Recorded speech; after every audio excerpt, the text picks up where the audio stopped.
these chess principles are going to change everything. If you apply this in your games, you're going to notice the difference. I don't want to delay the intro too much.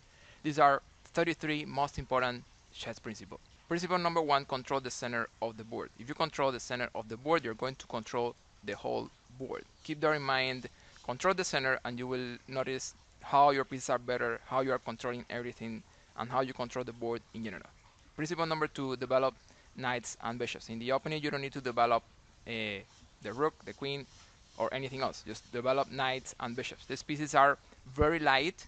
They work very well. They are not too valuable, and they can get into active positions really quickly. That's why in the opening you need to develop knights and bishops. Don't forget it. Principle number three, you need to castle as soon as possible. So let's say we have something like this on the board. I have seen this thought.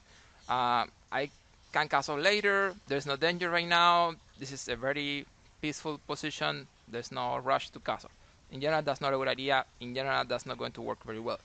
In the principle, I'm saying you should castle as soon as possible. So don't wait for the position to be complicated, to be sharp. Don't wait to be in trouble to think about castling. Castle as soon as possible and you will notice the difference. Principle number four, don't move twice the same piece in the opening. So let's say you're in something like this. In the opening, it's your turn. And then you're thinking, you know what? My bishop is fine here, but I think it's going to be better here because I want to attack the knight. This is not a good idea. You don't need to move twice the same piece in the opening. It's much more important, it's much more useful to use this turn to develop other pieces. So that's the idea, develop one piece in every turn. Don't move twice the same piece in the opening. It's not going to help you. If you do that, Kaisa is going to hate you. Don't do it.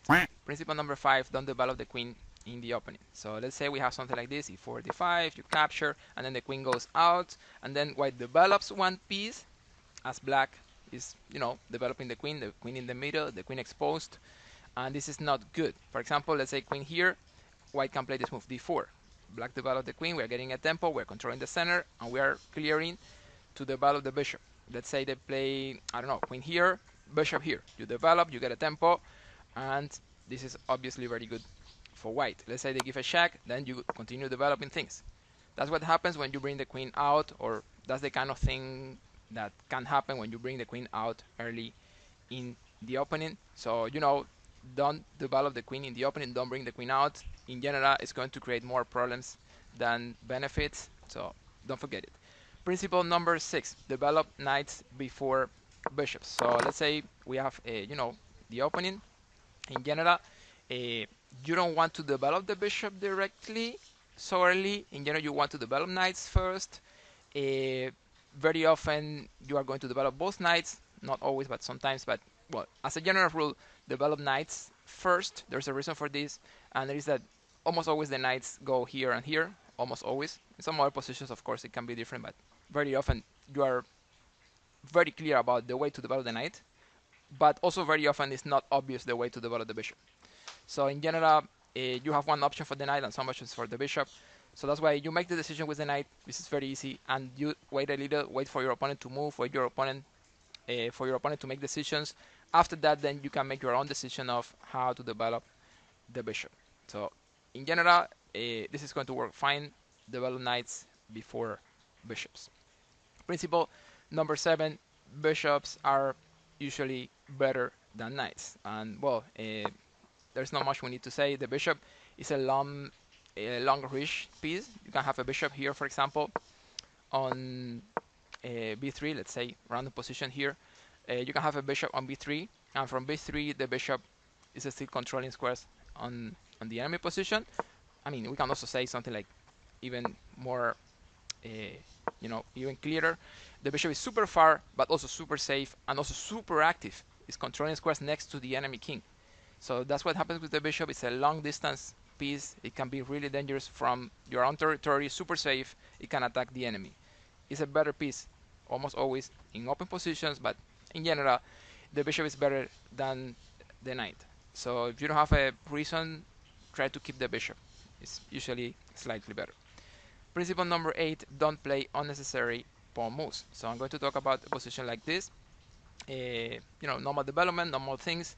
Uh, you don't want to play unnecessary pawn moves. The pawn is a very important piece. The pawn is the only piece in chess that cannot go back. So once you move the pawn ahead, then you cannot go back. It's something you cannot do. Those are squares you stop controlling. For example, just random example, you play g3 here, you stop controlling here and here. Those are squares you will never be able to control again with a pawn. So those are weaknesses, those are holes in your structure. Those are holes in your field, in your territory. These are moves that you don't want to play if you don't have a good reason. You can never come back with the pawn later. So that's the thing. Don't play unnecessary pawn moves. Every pawn move you play, make sure it's something really necessary, really helpful, it's something you really need for your position, it's a real improvement. If you're not sure about that, don't move pawns. But also, of course, in front of your king, so this principle is also about, in front of your king, you don't want to move pawns. That just creates holes, that just creates weaknesses. So, especially in front of your king, don't move pawns either. Principle number 9, use your knight to block past pawns. So, when your opponent has a protected passed pawn, it's dangerous, it's good, it's strong, it's annoying. However, there's something good about this kind of positions, or this kind of things, or this kind of setups. Whenever they have a protected passed pawn, if you can bring a knight in front of the pawn, probably you're going to be fine. The knight is the best blocker. No other piece is going to block a protected passed pawn as a knight. So, for example, in this position, the best move for white, black has a protected passed pawn here, super dangerous, super annoying. However, one of the best moves for white here is going to be this one, knight e1. The reason is that you can bring your knight to d3. The knight is the best blocker. If your opponent has a protected passed pawn, you're blocking that pawn with a knight, the pawn is not dangerous anymore. You're totally okay, and your knight is super well. One reason for this is that your knight doesn't really suffer blocking the pawn. The knight is blocking, but at the same time is super good, super active. Let me show you. The knight here is attacking the base of the pawn, which means at the same time it's defensive, but at the same time it's attacking, right? It's a defensive piece, but also an attacker. It's defending and attacking at the same time. So now your opponent has to, defend those pawns, because you are, with your defensive knight, you're attacking those pawns, and he needs to be passive with his pieces defending the base of the pawn. Another good thing is that your knight from here is also supporting breaks like b4 or f4. Your knight is a great blocker. Don't forget it, because this is super important. If your opponent has a protected passed pawn, but you block it with a knight, the pawn is not dangerous anymore. Principle number 10. Bring your rook to open and half open files. So about this principle, well, I need to change something here, but basically this is a half open file. There is only one pawn on that file that's half open. This one is half open for white. This one is half open for black. This one is half open for black. And this one is half open for white. So basically what I'm saying is that your rook is going to look fine in a half open file. And also I'm saying that his rooks are going to look fine in this kind of half open files. Those are half open for black, so the rooks are fine here. And about open file, well, it's a file where there are no pawns on that file. Of course, you want to control it. Of course, you want to fight for it. And of course, your rooks are going to look very well. So, this is principle number 10. Bring your rook to open and half open files. Don't forget it. Principle number 11 is going to be simplify with material advantage. So let's say you're playing, and you have material advantage. It doesn't really matter how, how big or small is the material advantage. In general, you want to simplify the position if you get material advantage. So let's talk about this position here. You already got a bishop here. You lost a pawn, but this is still good for you. You can trade queens. This is the right move. You need to simplify the position. This time I got a piece for a pawn, which is a very serious advantage, decisive in general. But also if you have like the smallest material advantage, you can have like a pawn. In general, it's going to be fine. You need to simplify when you have material advantage, because if you get into the endgame, you can win with the material advantage. You cannot win in the middle game with material advantage unless you have activity or something, but you can win in the endgame because of material advantage. So that's the principle. Even with the smallest advantage, a pawn, you should trade pieces and try to get into the endgame. Principle number 12 is don't trade pawns with material advantage. This is something a lot of players are not aware of. So very often they hear simplify with material advantage and they just trade everything they can, including pawns. but actually the pawns are very important. For example, look at this position. If you get into an endgame with an extra knight, you're very likely to win, or with an extra bishop, let's say, you're very likely to win that endgame if there are pawns on the board. But if you trade many pawns, uh, then there are more draw possibilities for your opponent. So the idea, guys, here is that you need to simplify. You need to trade pieces, not trade pawns. That's the rule. Do not trade pawns with material advantage. That's just increasing your opponent's draw possibilities. So don't forget it. Trade pieces. Do not trade pawns. That's the rule when you have material advantage. Principle 13 is going to be attack with as many pieces as possible. So let me show you the idea. If you're attacking, you don't want to attack with only the queen or only with the queen and the knight. You want to attack with as many pieces as you can. In this position, we have an example about this. You're attacking with the bishop already. That's great. But if you can bring more pieces to the attack, it's going to be even better. So for example, you can bring your bishop to the red diagonal. You can bring your knight over here. You can use your queen over there and bring it around the king and control squares around the king. Also, you can use the pawn to create problems. And finally, you can also lift the rook over the third rank and use it in the attack. So in general, you should bring as many pieces as possible, as long as you don't see a combination, a win, a checkmate, or material advantage thing. Just bring more pieces as long as you can, and this is going to make your attack really strong, really powerful. At some point, you will have a combination, but you can bring as many pieces as possible, so your attack is going to be successful. Bring pieces. That's the idea in principle number 13. Principle number 14: complicate the game with material disadvantage. What does this mean? If you have material disadvantage, you need to keep the game unclear. You need to keep the game tactic. You need to keep the game complicated. So just to show you the idea, let's say we have something like this. He wants to trade pieces, simplify, keep it quiet on the board. You need to do the opposite, right? Like in a position like this, I'm thinking ideas like knight h4, trying to bring my knight, or f5, or maybe even knight d2 is safer. But what I'm really planning is a break on f4. I want to complicate the game because I have material disadvantage. I don't want trades. I don't want anything calm and quiet. That's what he wants, and he's going to win the game if he can get into that kind of field. So, that's the idea. Complicate the game, make it unclear when you have material disadvantage. Principle number 15: react in the center if there is an attack on a wing of the board. Let me show you. Let's say in this position, black plays h5. They clearly have the intention of attacking. On the king side, they might be planning queen c8, h4, maybe some eventual sacrifice on g4. So they clearly have the idea of attacking on the king side. This is dangerous, so don't just stay there. You need to react in the center. There's an attack on a wing of the board, you react in the center. The right move here is going to be d4. So you can distract the focus of the position, you open the center, you create new lines, new complications, new targets. That's the idea. Don't forget it, because this is super important. There's an attack on a wing of the board, you need to react in the center. Principle 16: don't trade pieces that are pinning.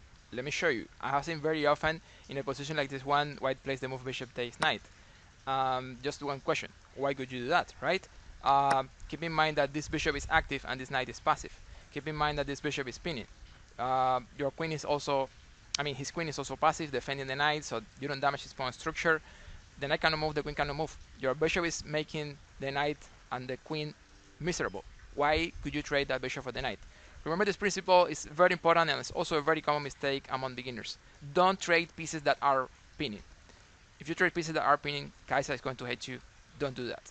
Principle number 17: improve your worst piece. So basically, very often you're playing, you don't know what to do. Well, just look at the position, find your worst piece, and improve it. That's a very useful principle. It's going to work most of the time. So, look at this position. Here is why to move. What can we do here? Which is your worst piece? Well, this rook is one of the worst pieces we have. What can we do with it? Well, bring it to the open file. So that's the best move. Improve your worst piece, you can play rook c1. That's the best move in the position, actually. So, Principle number 18: look at your opponent's move. In general, you need to look at your opponent's move, right? Let's say they play a6. If you're not looking at your opponent's move, you're thinking, I'm going to improve my worst piece, things like that, and you're going to make mistakes. So, you always look at your opponent's move. Then you can, have information about his plans, his ideas, and his threats. Every time he plays, look at his move. Then, based on that, you can make decisions, make plans, but always look at your opponent's move. Principle number 19: attack quickly in opposite side castles. So this is a position with opposite side castles, white castle queen side and black castle king side. In these kind of positions, the attack are very often winning attack, are successful attacks. So in general, the first one attacking is going to win. That's the rule. It's like a race. So if you don't attack, your opponent is going to attack. Your opponent is going to beat you. You know, it's going to succeed with his attack. So, you know, attack as quickly as possible in positions with opposite side castles. It's super important. So please do not forget that principle. Principle number 20, avoid unprotected pieces. So let me show you. Something like this is not good. Your knight is hanging there. It's on the same line as the bishop also. So it's super bad.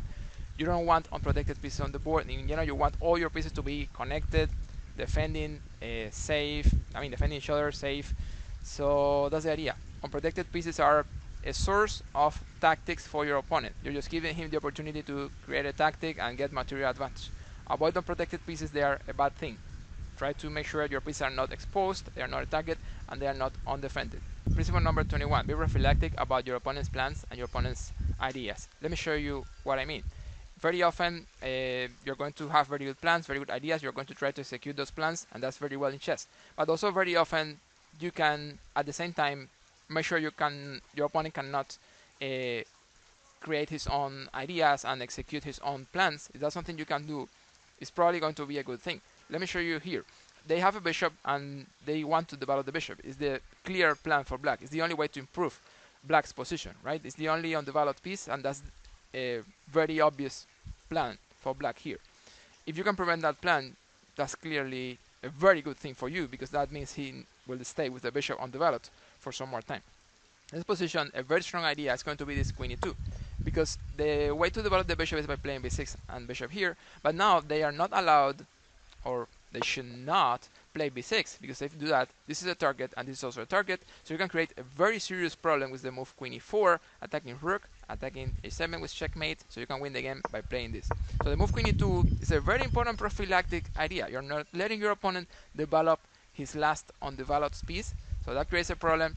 So, you know, don't forget this principle. Be prophylactic about your opponent's plans. It can change a lot of things. Principle number 22, keep your queen safe and active. The way you handle your queen is very important. Once you master the way you handle the queen, you can actually move your queen properly, correctly.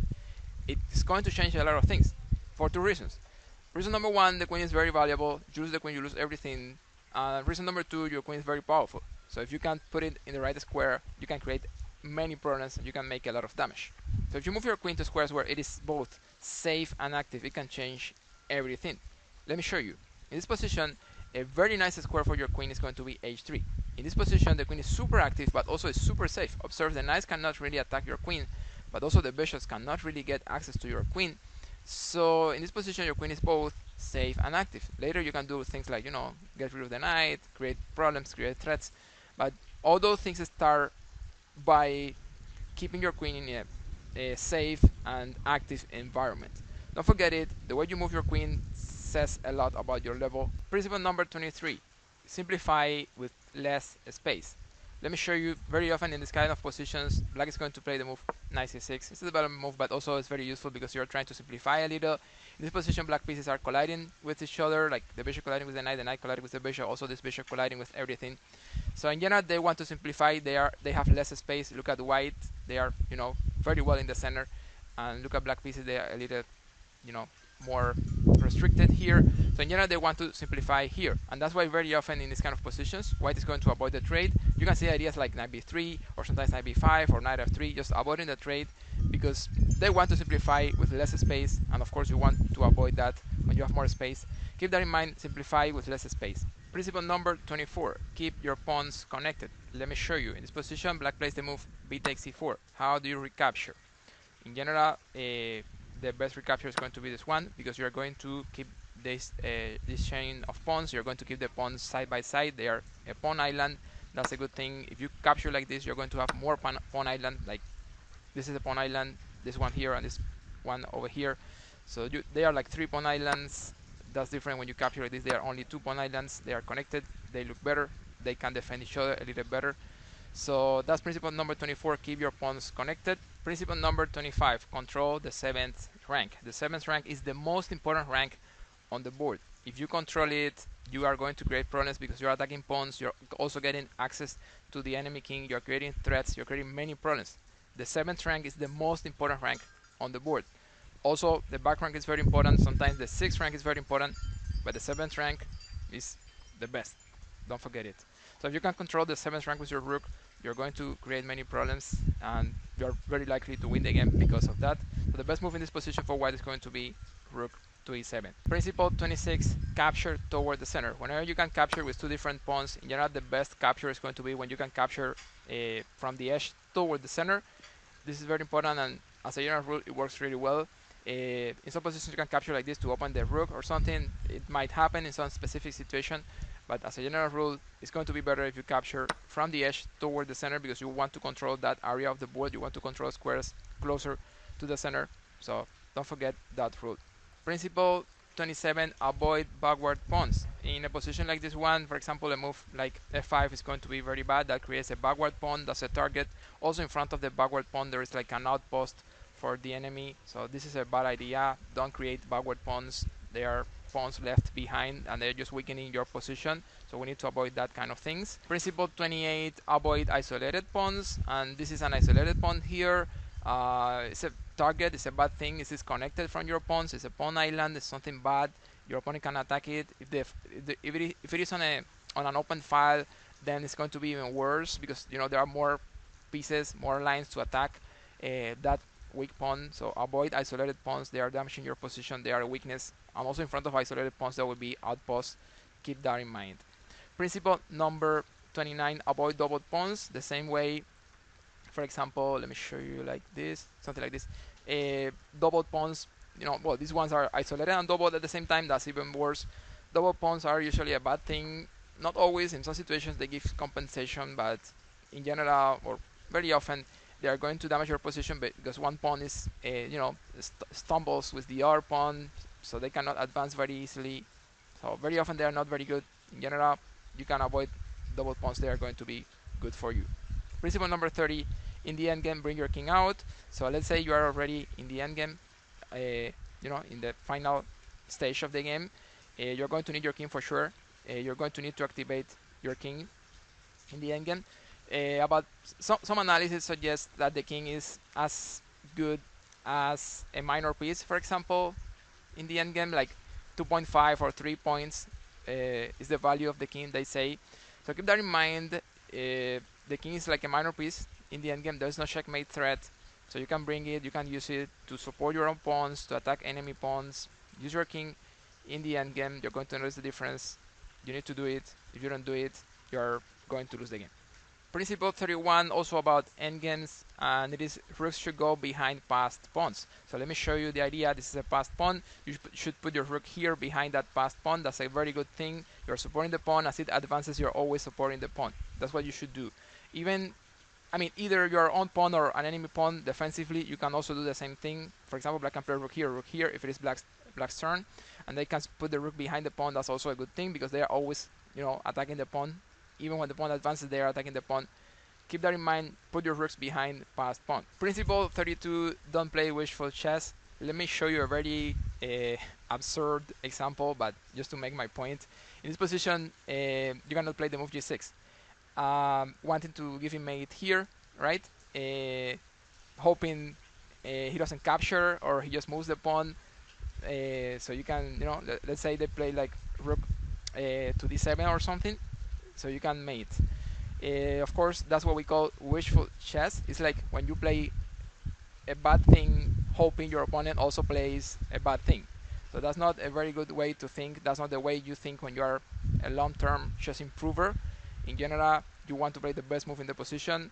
So, instead of g6, you just trade, you bring your king, you put the rook behind the pawn, you play that kind of things. That's what actually improves your position, and that's what gives you most possibilities to win the game. But playing wishful chess, playing a bad thing, hoping your opponent plays also a bad thing, not a good idea. Don't do it. Principle number 33, never accept a draw if you feel you are on a better position, and this is also a very important tip for chess improver. If you are an improver, if you want to get better, you always fight in your games, you play as much as possible. unless you are worse, your opponent offers a draw, well, okay, then we can accept the draw. But if you're better, you should never accept a draw. I have seen this kind of thoughts like my opponent is higher rated, so I accepted a draw even when I was better. If you think that way, you're never going to beat stronger opponents. So, never accept a draw if you are in a better position. Even if your opponent is a better player, you should not accept a draw if you are in a better position. Keep that in mind, especially if you are a chess improver. Keep that principle in mind. If you have any questions, please let me know in the comments. Like the video. So keep that in mind. Also subscribe if you think the content is good. Uh, Thank you very much, guys, for your time. I'll catch you guys in the next.